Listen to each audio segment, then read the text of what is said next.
Assalamualaikum warahmatullahi wabarakatuh. Perkenalkan, nama saya Rizky Salsabila dari Fisioterapi UI 2018.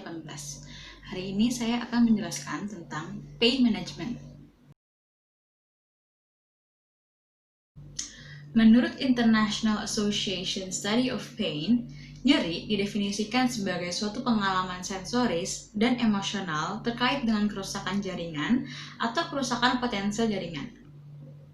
Pada spinal cord, ada beberapa lapisan pelindung, yaitu pertama ada pia mater, kemudian ada arachnoid, dan juga ada dura mater, yang kalau misalkan digabung menjadi meninges. Kemudian pada spinal cord juga ada yang disebut sebagai substansi alba atau white matter, dan yang berbentuk seperti kupu-kupu adalah substansi grisea atau gray matter. Kemudian di tengah-tengah dari gray matter ada kanal yang bernama central canal yang berisi cairan cerebrospinal yang sangat penting. Kemudian pada spinal cord juga ada saraf yang keluar dari depan dinamakan motor fibers yang membawa informasi keluar dari spinal cord.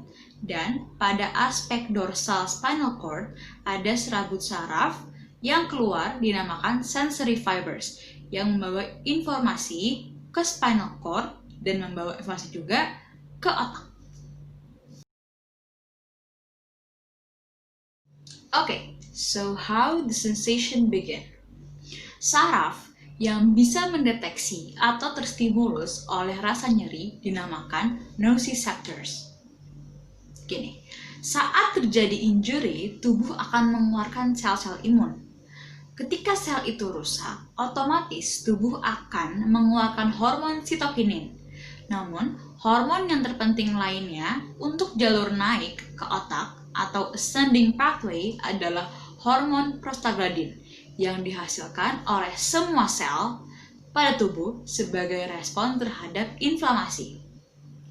Jaringan saraf sensori akan merespon si prostaglandin dan akan membawa impuls menuju akar dorsal di spinal cord. Perjalanan informasi dari awal menuju ke otak disebut ascending pathway, dan sebaliknya jalur perjalanan informasi yang dibawa dari luar otak ke spinal cord kembali disebut descending inhibitory pathway. Sekarang kita akan membahas terlebih dahulu ascending pathway, yaitu informasi jalur naik ke otak.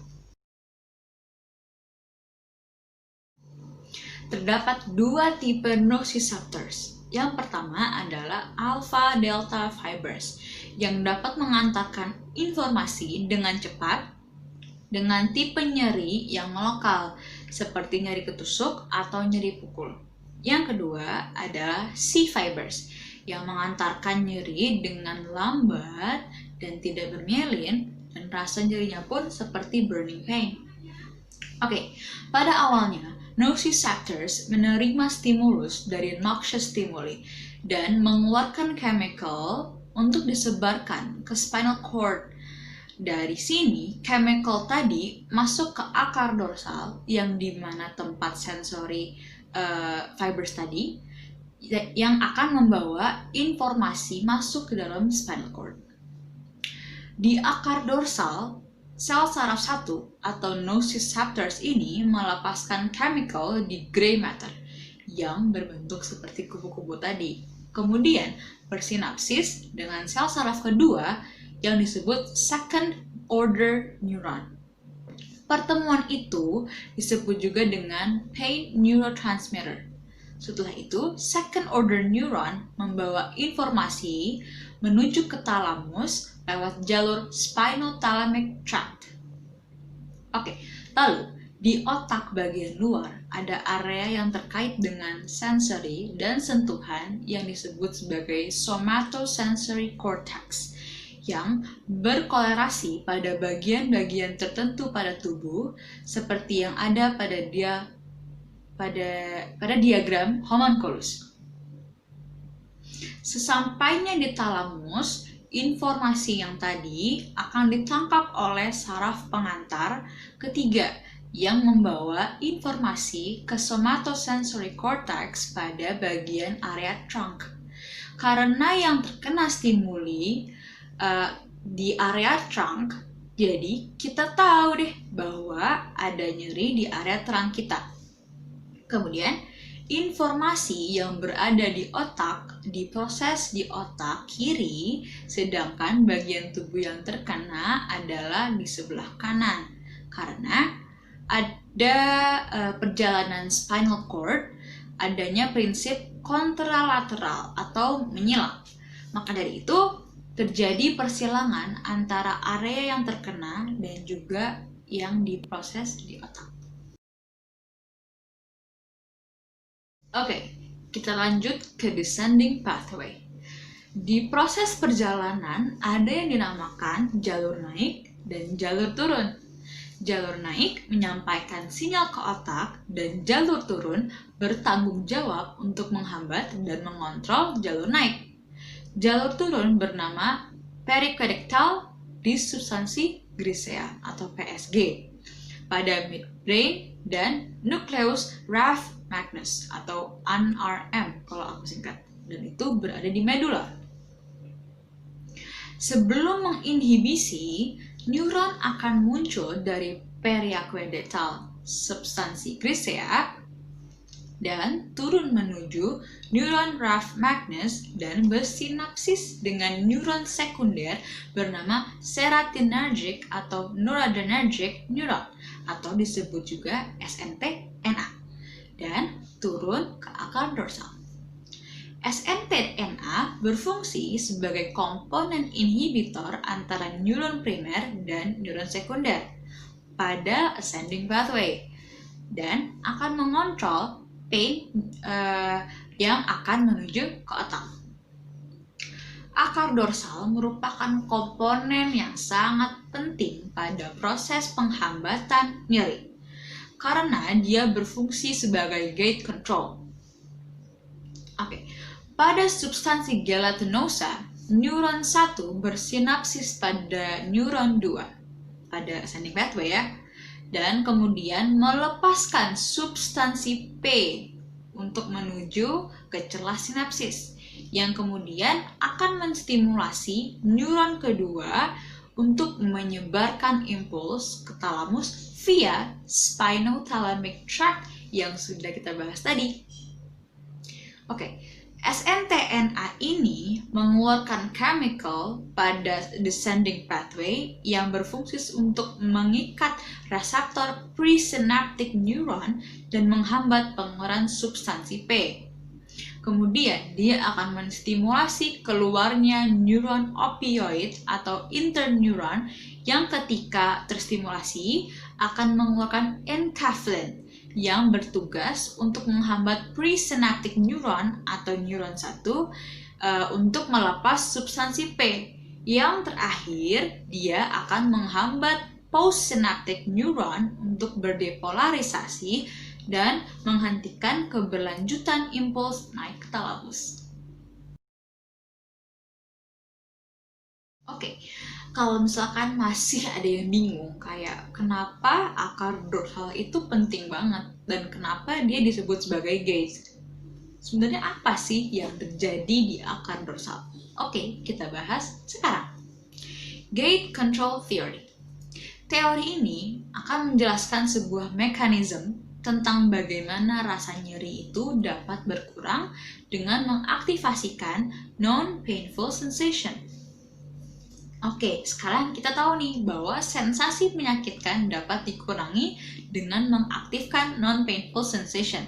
Contohnya, saat mengalami rangsangan yang sangat menyakitkan seperti jempol kena palu, kebentur, semua orang pasti tahu bahwa memiliki refleks dengan kayak gosok, kayak aduh gitu akan mengurangi rasa sakit yang dialami. Bener gak? Sinyal nyeri dikirim dari perifer ke SSP melalui serabut A delta bermielin atau serabut C non-mielin yang membentuk primary neuron atau first neuron. Nah, neuron primer ini akan bersinapsis dengan neuron sekunder di substansi gelatinosa atau sumsum tulang belakang. Pada substansi gelatinosa, sinyal akan ditransmisikan dari primary neuron atau first neuron ke secondary neuron melalui excitatory neurotransmitter.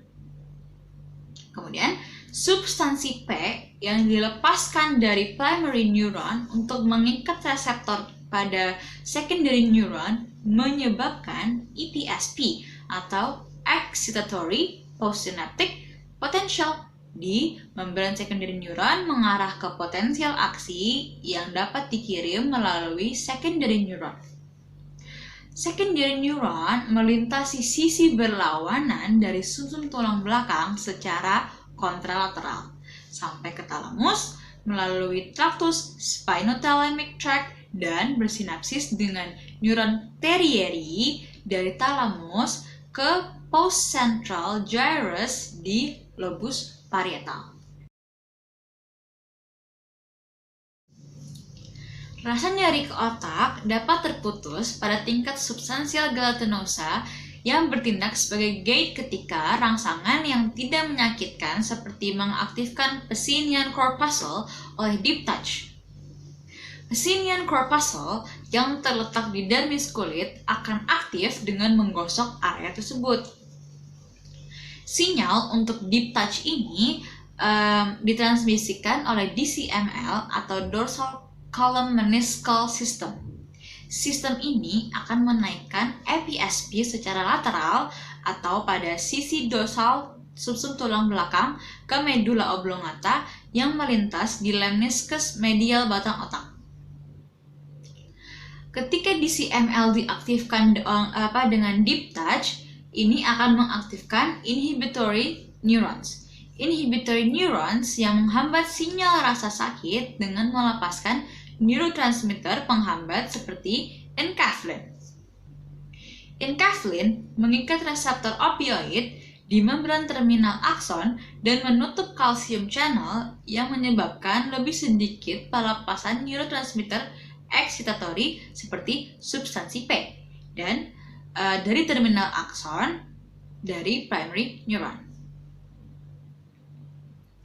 Penurunan pelepasan neurotransmitter ini akan menyebabkan lebih sedikit eksitasi hyperpolarization secondary neuron dan penurunan frekuensi potensial aksi yang menurunkan sedikit nyeri yang dikirim ke otak.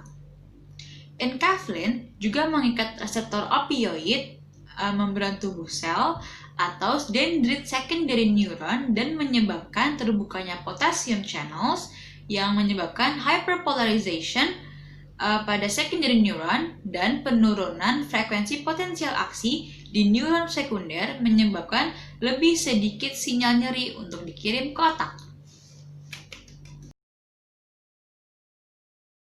Sekian penjelasan saya mengenai pain management. Semoga bermanfaat. Thank you dan see you.